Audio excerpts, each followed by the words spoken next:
meaning what that gap closure will be. Okay, education. Monique Ramos from the Department of Education. We support the governor's May revised proposal. Again, we also believe this creates more certainty for schools. Okay, questions for members? Any members of the public wish to comment? Seeing none, we'll ask the staff to read the recommendation and call the roll. On item 26, motion would be to reject the proposal. Senator Block? Aye. Senator Allen? Aye. Senator Morlock? Aye. Show that passing 3-0.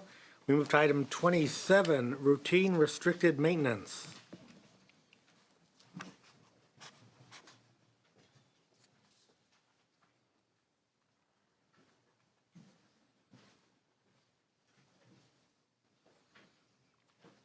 We'll begin with Department of Finance. This actually is not a Paul Morales' Department of Finance. Actually isn't a proposal from the administration. This is the first time that we see this proposal, and we're not in a position to support it at this time. Okay. What is that? Does that mean you're not supporting it, or you're? We don't have a position at this time. Position. Yes. Okay, so LAO will present the proposal then? Certainly. Jamil Nakfi, LAO. So to provide you a little bit of background on this requirement, our districts that participated in our school facility program in the new construction and modernization programs were previously required to set aside 3% of their budget for routine restricted maintenance to safeguard the state's investment in school facilities. This amount they were basically granted flexibility over the spending, so there was no minimum requirement starting in 2008-09. That period of flexibility, where there was currently no requirement, expires at the end of this fiscal year, and currently is scheduled to resume in 2015-16. And so starting next fiscal year, districts would be required to set aside the 3% again, those districts that participated in the school facility program. The proposal before you would phase in that requirement. Those districts that are fall under that requirement would be required to set aside 2% by 2017-18 and 3% by 2020-21. And our understanding, again, also there would be trailer bill language to allow some of these funds to be used for purposes related to the drought. So that's the proposal before you. Thank you. Does the Department of Education have a position on this? This is new to us, so not at this time. Okay. Questions from members? Public comment. Come forward, please. Up to a minute. Mr. Chair and members, Ian Padilla with the Coalition for Adequate School Housing. The budget flexibility for maintenance departments was devastating for them, and so we think that with all the new money and the effective restoration of some of the missing Prop 98 funds, we do not support the phasing in, but full support of maintenance. Thank you. Thank you. Good afternoon, Marta Alvarez on behalf of the San Diego Unified School District. We're very appreciative of the staff recommendation, and we support the recommendation to allow a phase-in approach over the next 6 years. I will say that school districts now, we have the LCFF, we have 8 state priorities we have to comply with. One of them is compliance with Williams, which requires school facilities being in good repair. We think this language is consistent with that, allowing districts to locally decide how to use their resources as we have competing priorities locally. It's allowing us to manage our resources. We think it's a prudent approach because we do have to have good repair and good facilities. So we just urge the staff recommendation to be adopted. Thank you. Thank you. Next speaker. Leticia Garcia with Riverside County Schools. Just want to align my comments with my colleague from San Diego Unified, and also add that we're appreciative for the flexibility of using those dollars to address some drought-related issues locally. Thank you. Thank you. Seeing no additional speakers, any further questions from members of the committee? Seeing none, I'll ask staff to, oh, I'm sorry. I just support the whole concept, and it's long overdue, and I'd love to see even a set aside for the next round of building for school districts. We should have a similar process so you're not always borrowing and falling behind. Thank you. Thank you, Senator. We will now ask staff to read the recommendation and call the roll. Item 27, the motion would be to approve placeholder trailer bill to be refined as necessary to allow for the phase-in of the requirement 2% by 2017-18 and 3% by 2021, and add language to allow funds to be used for drought-related purposes. Senator Block? Aye. Senator Allen? Senator Morlock? Okay, we're now moving to our 28th and last item for Part A of the agenda. We will be taking a 10-minute recess after this. There are 3 items we're holding over that we will be hearing at the conclusion of Agenda Part B. Those are items 14, 15, and 22, vote only. But right now, we go to item 28 on adult education. Again, the main adult education agenda will be heard on Friday in full committee. Let's hear from the Department of Finance. Keith Nizam. Sorry, we'll start with the LAO on this one. The proposal is to add language that would ensure that the Southern California Regional Occupation Center may continue to receive funds for providing adult education in the same manner as school districts. So this really pertains to the adult education block grant, whereby districts get a maintenance of effort on adult education funding that was spent in 2012-13. This, as I understand it, would apply to Southern California Regional Occupation Center as if they were a district. They are a JPA, so they may be treated differently than a school district, although they offer adult education. Thank you. Does Finance want to comment? Keith Nizam, Department of Finance. This is the first time we've seen this proposal. It appears to be inconsistent with our adult education block grant proposal, so we would be opposed to it, for the record. Thank you. Education? Monique Ramos, Department of Education. This is the first time we've seen the proposal, and we just don't have a position at this time. Okay, members of the public wish to address the committee? I knew you would. Pat Whalen, Ellison Wilson Advocacy on behalf of Southern California Regional Occupational Center. In addition to the high school students, we've serviced over 1,000 adults each year over the past several years, so we think this is an appropriate level of funding. Okay, thank you. Questions from members? Mr. Morlock? Why is this something that you haven't seen before? Who's that addressed to? Well, we've had 2 comments that Yeah, which one do you want to answer? well, how about both? Okay, we'll start with finance, then we'll go to education. Finance, why haven't you seen this before? Because it was emailed to me at 12:40 this afternoon, and that was the first time I've seen the proposal. Thank you. Education, why haven't you seen it before? We also received the information just this afternoon and haven't had a time. Any further questions? Well, then, it's a one-time item, and so we won't see it next year? Natasha Collins, LAO. This, as it stands, it looks like this would be ongoing in that the JPA, which is Southern California Regional Occupation Center, would be treated like a district moving forward with regard to its adult education plans. So they would be part of the AB 86 consortia, which are the adult education consortia that have been developed, and they would have access to the adult education block grant as if they were a district. So we're just talking about the conduit then? The funding would be the same every year, it's just how you're distributing the funds. This is ministerial then? Right. It would just be treated like a district rather than as a JPA. And there's no fiscal impact of this particular action. Okay. I'm just looking for a reason to vote no, that's all. I'm sorry. Any other questions? But to clarify, under our proposal, to the extent that, in this example, Torrance Unified had been transferring the funds to the JPA, Torrance Unified would have a maintenance of effort and would have the discretion to decide whether to continue to transfer to the JPA if it felt like that was an effective use of its dollars. Okay, any further questions? Seeing none, I'll ask staff to read the recommendation and call the roll. On item 28, motion is to approve placeholder trailer bill to be refined as necessary. Senator Block? Aye. Senator Allen? Aye. Senator Morlock? Aye. Okay, show that passing 3-0.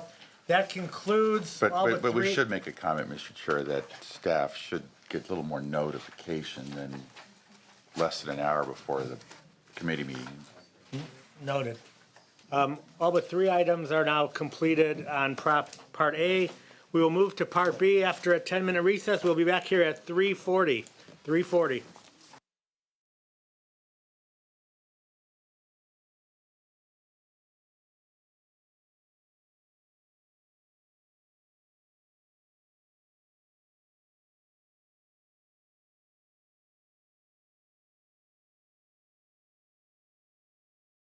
Convene this meeting of Senate Budget Subcommittee Number 1 on Education Finance. We're going to begin Part B of the agenda. Part B dealing with higher education, the CSU and the UC, and the Student Aid Commission. Our first issues number 1 through 4, are vote-only issues, having been discussed previously but held open. We'll now move to a vote on those. If there are any questions, any members wish to separate any items in issues 1 through 4? Hearing none. We've already had public comment on these when they were heard at an earlier date, so we'll move directly to a vote. Please read. Approved vote-only items on UC revenue adjustments, CSU health benefits for retired Inuits, and Student Aid Commission's revenue updates, as well as the Cal Grant delivery system modernization. Okay, so we're voting on issues 1 through 4 on your agenda. Please call the roll. Senator Block? Aye. Senator Morlock? Aye. Senator Allen? Aye. Okay, show all issues 1 through 4 being approved 3-0. We'll now move to items proposed for discussion and vote. On these items, items 5, 6, 7, 8, 11, 12, and 13 are all part of the Senate budget plan, all part of one package. We'll hear them individually. We'll have public comment. We'll vote on them as a package, though.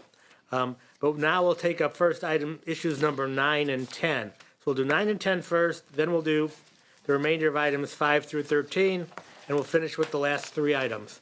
So 9 and 10 now. CSU capital outlay trailer bill language.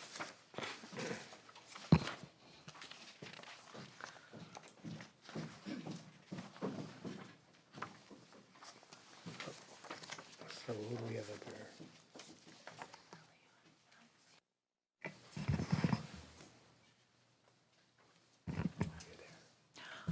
I don't know.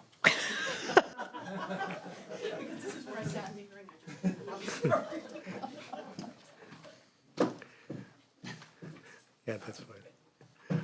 Okay, we'll start with Department of Finance. Sally Lukenbill, Department of Finance. My apologies for that little error there. Okay, the proposed trailer bill is intended to modify reporting requirements in order to better align those requirements with the CSU trustees' meeting schedules and dates by which they generally consider capital proposals. As noted in the agenda, current law requires CSU to submit on September 1st of each year a report to the Department of Finance and to the budget committees in each house detailing the scope of each capital project and how those projects would be funded. Under the current structure, CSU is unable to meet the statutory reporting requirement as a final list of projects, and corresponding fund sources generally not available until the annual November Board of Trustees meeting. In order to address this inconsistency, the trailer bill amendment would allow CSU to submit a report on September 1st of each year that provides a preliminary list of projects to be funded in the corresponding fund source. And then the CSU would then submit a report on December 1st after the trustees have met in November, which would provide a final list of projects to be funded and related fund source. The trailer bill amendment also clarifies that the reports must include projects for which, any projects, for which CSU pledges monies pursuant to subdivision A of Education Code Section 89770. The trailer bill proposal also amends the same Education Code 89772 to provide authorization for the use of statewide revenue bonds to fund the capital expenditures and capital outlay projects approved by the trustees in January 2015 and November 2014 for fiscal years 2014-15. This provides the approval that would have occurred through the current process outlined in statute if CSU had been able to comply with the current statutory requirements. Thank you. LAO? Jason Constanturis, LAO. Just to take a step back and give a little more context, the state recently has adopted a relatively new policy in financing capital projects. It has now authorized the universities to raise their own bonds in financing capital projects and can finance those out of their operating budget.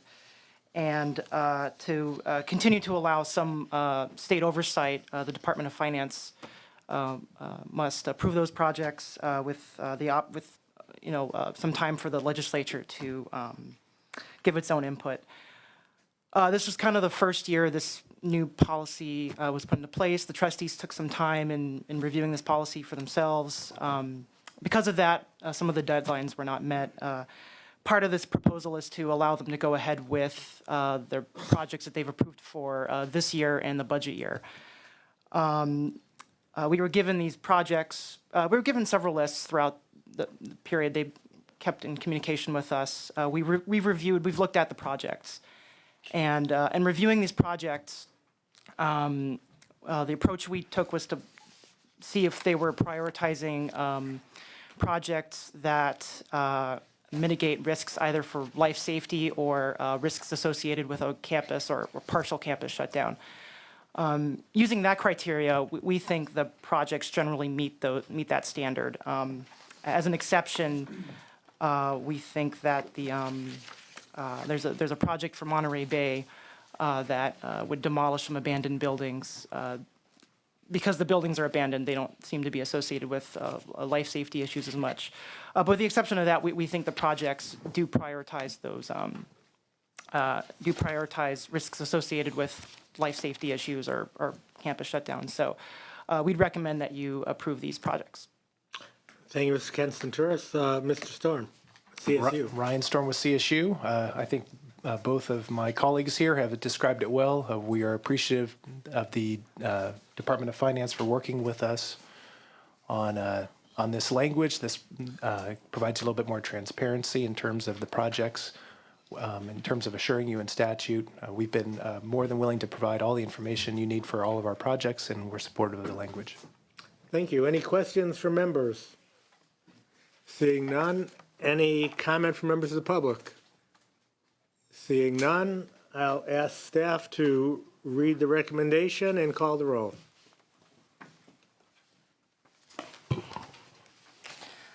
Approve CSU capital outlay trailer bill language as proposed. Senator Block? Aye. Senator Morlock? Aye. Senator Allen? Aye.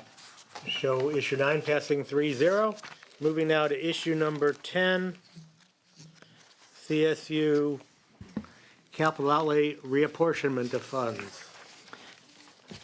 Yes, the items before you are two reappropriation requests. The first is a request for reappropriation of working drawings and construction for the administrative building replacement facility project at CSU Pomona.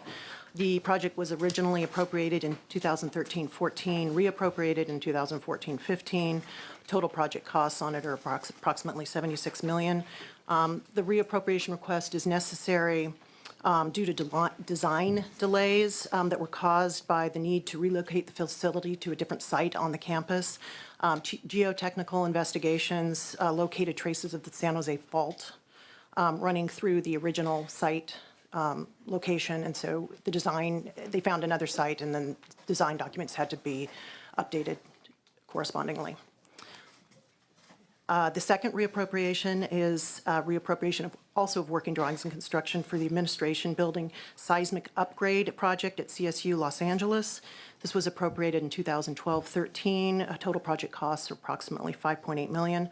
The reappropriation request is necessary as there have been design delays, again, due to an extensive seismic analysis required to determine appropriate solutions. Thank you. LAO.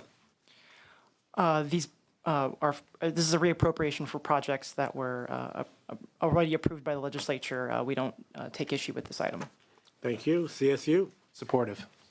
Okay. Any questions from members? Any members of the public wish to make comment? Seeing none, I'll ask staff to read the recommendation and open the roll.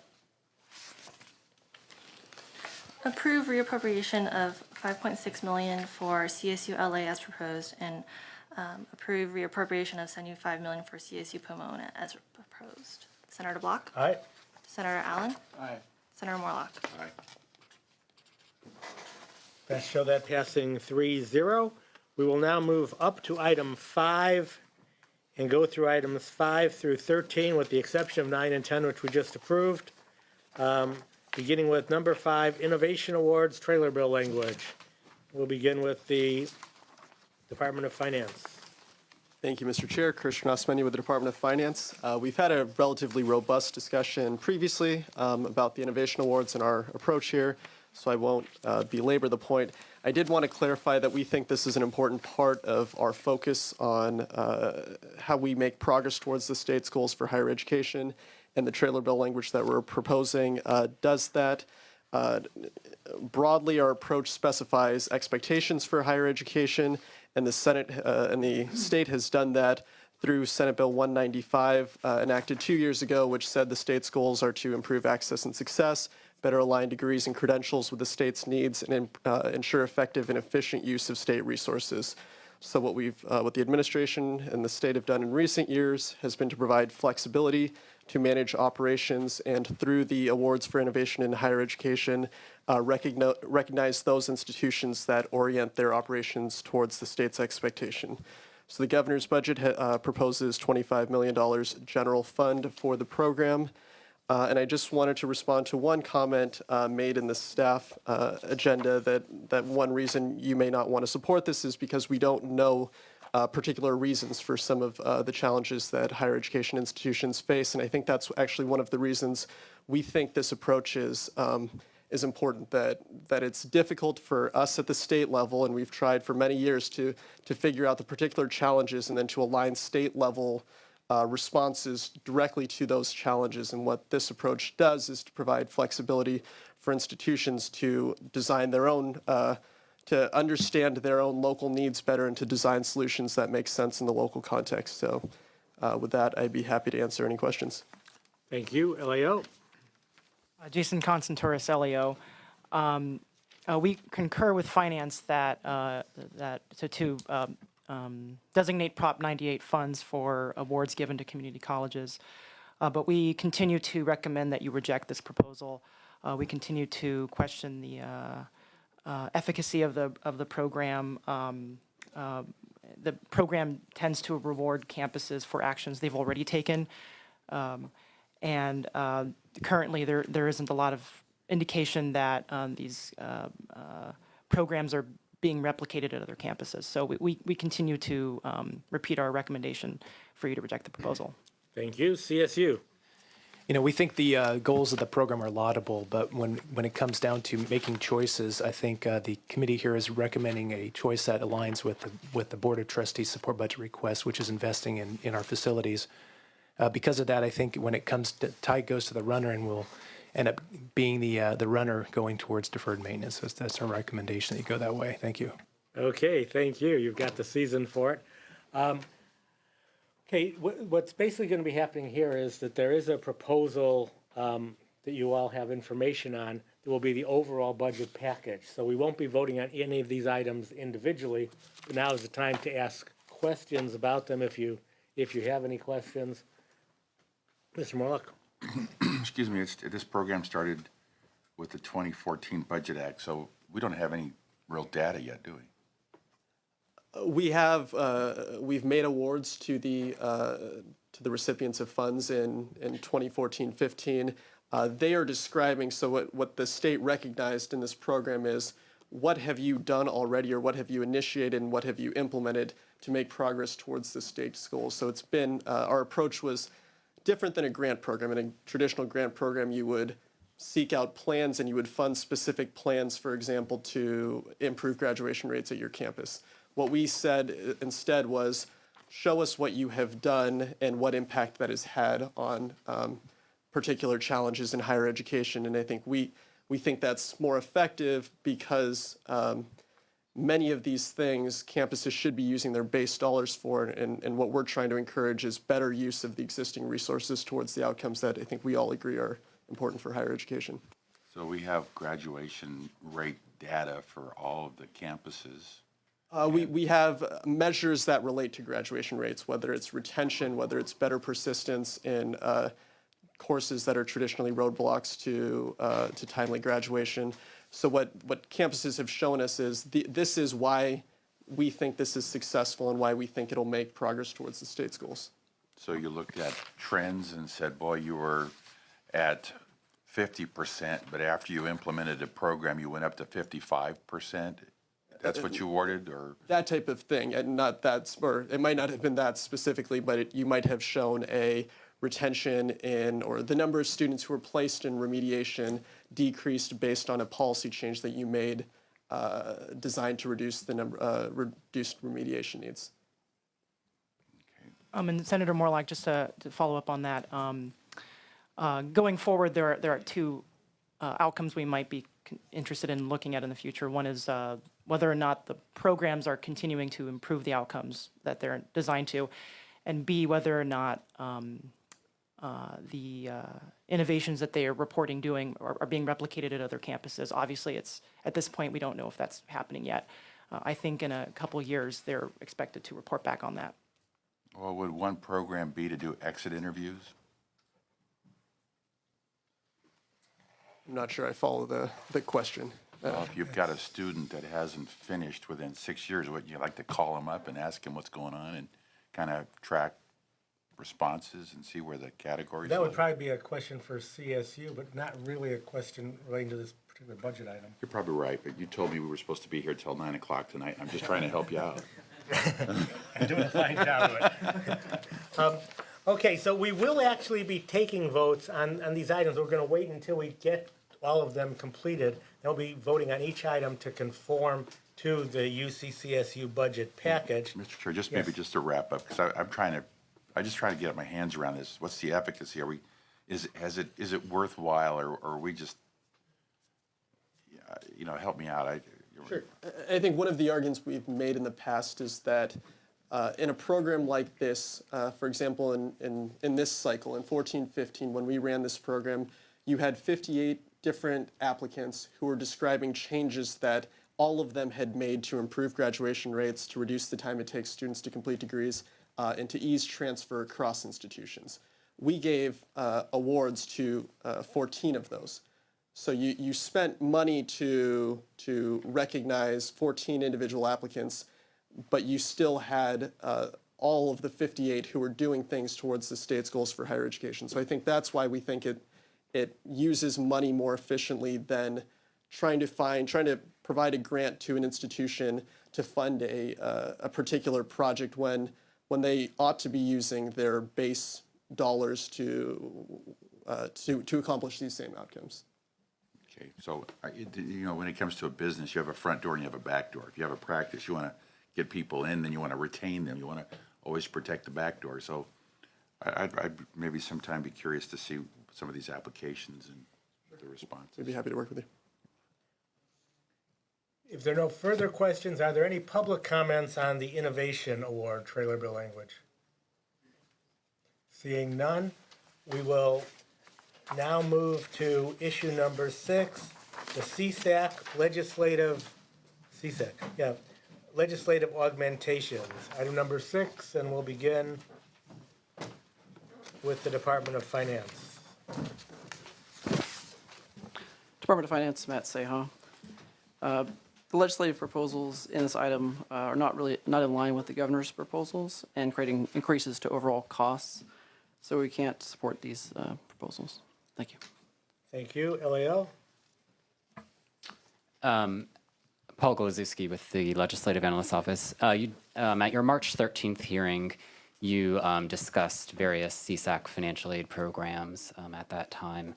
As the Department of Finance mentioned, none of these proposals are in the governor's budget, but they're part of issue 13 that you'll be voting on later. Specifically, in your agenda, your staff is noting that the current award for Cal Grants for nonprofit institutions that are WASC accredited, under current law, it's scheduled to be reduced from $9,084 to $8,056, which is a 17% reduction in the budget year. That's current law. And there's a associated action in issue 13. Your agenda also notes state currently provides 22,500 competitive Cal Grant awards, even though the number of applications for these types of awards greatly exceeds that number. Again, there's a related action on issue 13. And lastly, as regards to middle class scholarship, which is a new financial aid program being implemented this year, your staff is noting that there's not an asset test like there's for Cal Grants, nor a GPA requirement, nor a time limit, and cites some other concerns that staff has with the program. Again, there'll be an action as part of issue 13. Thank you. CSU? Oh, CSAC. Mr. Chair, members, thank you very much for your staff work, particularly on the analysis, which correctly points out that the commission, particularly on this issue around the middle class scholarship, is looking for solutions and possible cost savings, particularly around asset limits, GPA, and time limits. Obviously, the middle class scholarship is a part of a robust financial aid package, very distinctively Californian.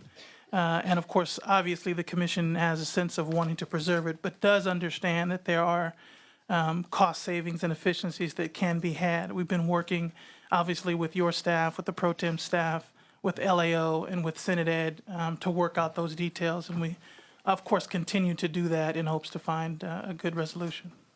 Thank you. Thank you. Any questions from members of the committee? Mr. Morlock. Thank you, Mr. Chair.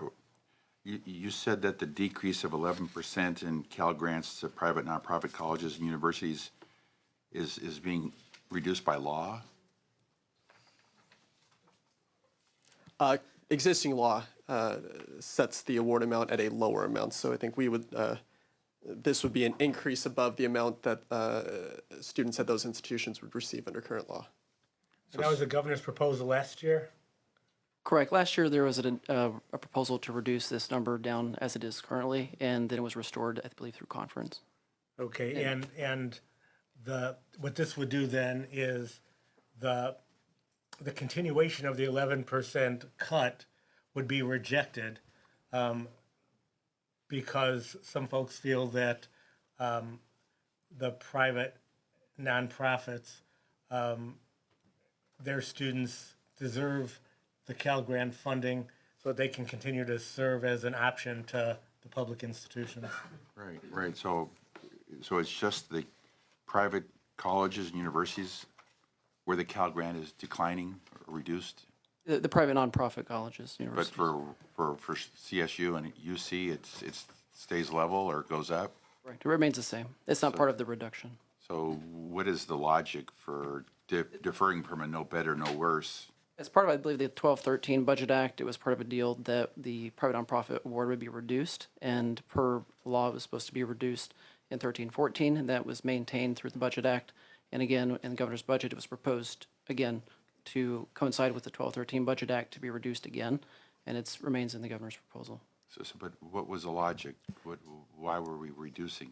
From just how we budget for the Cal Grant program, for UC and CSU, the tuition award amounts are equal to tuition and system-wide tuition and fees at those institutions. So because tuition is not increasing, those awards did not increase correspondingly. For the private nonprofit WASC accredited institutions, I think from a budgeting perspective, because current law sets the award amount at that what is a level that is lower than 14-15, but is the level in existing law, we didn't make an affirmative decision to increase funding. So we don't see it as a reduction in the amount. It is lower than the 14-15 award level, but from the way we approach the budget, I think our decision was to not to not necessarily increase those funds or the award level. Okay, so I'm still confused. I asked you, is it a law? And you said it's a law, but you didn't give me the name of the law or the number. It's in statute. So to reduce. Yeah, fine, sure, but was it AB or SB what? What you're asking, what the law was that created the change? I wanted to look it up. Where would I go, and why was it a budgetary decision to start reducing Cal Grants? In the 12-13 Budget Act, I don't know the name of the bill off the top of my head, but in the 12-13 Budget Act, it should have been part of the proposal to reduce the private nonprofit award. And so we're working on a budget now. Would that be the 14-15 Budget Act?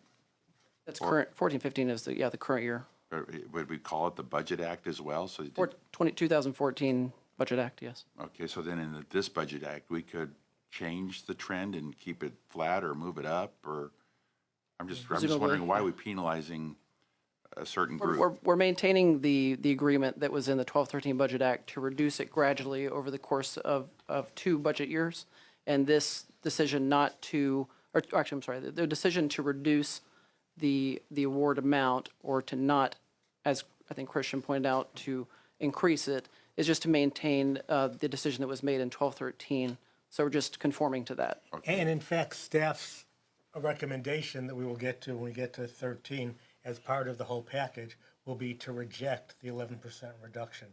So that seems to be the direction you're going, so that would be. Okay. Thank you, Mr. Chair.